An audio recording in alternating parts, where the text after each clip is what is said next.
Tere! Eelmises videos rääkisime nullpunktist ja reeperist. Nüüd liigume edasi mudeli georefereerimise juurde.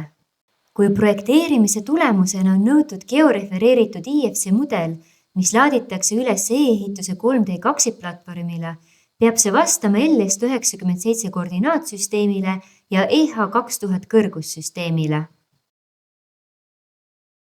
Vaatame Reviti näitel, kuidas georefereerida mudelit, mis on modelleeritud lokaalses koordinaatsüsteemis. Kõigepealt veendume, et projektifailis on seadistatud õige geograafiline asukoht. Selle leiame menüüst Manage, Location.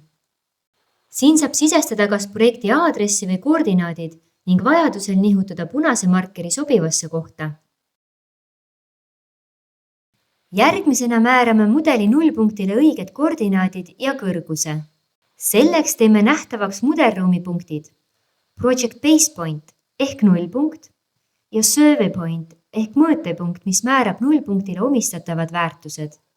Mõlemad punktid asuvad samas kohas, mudelruumi keskpunktis ehk XYZ telgede ristumispunktis.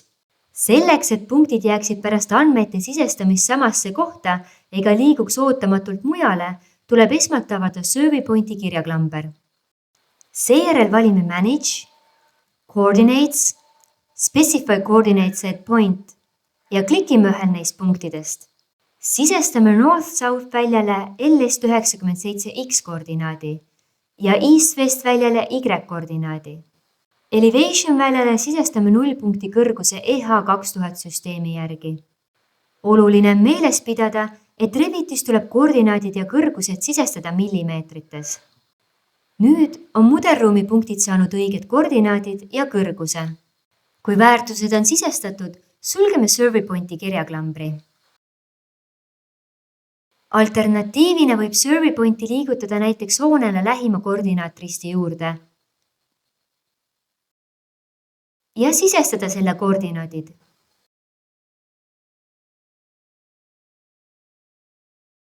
Seejärel arvutab Revit automaatselt nullpunkti koordinaadid Survey Pointi suhtes.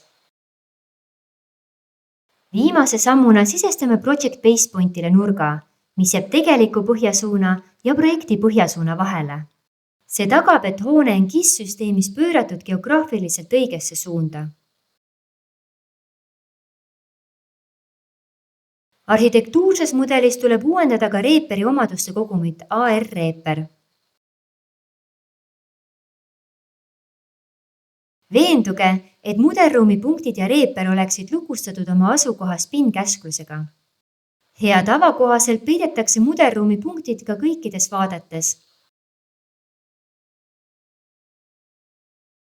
Kui soovite mudelit eksportida IFC formaati, siis tuleks enne eksportimist veenduda, et nullpunktile pannakse kaasa ka kõrguslik Z-väärtus.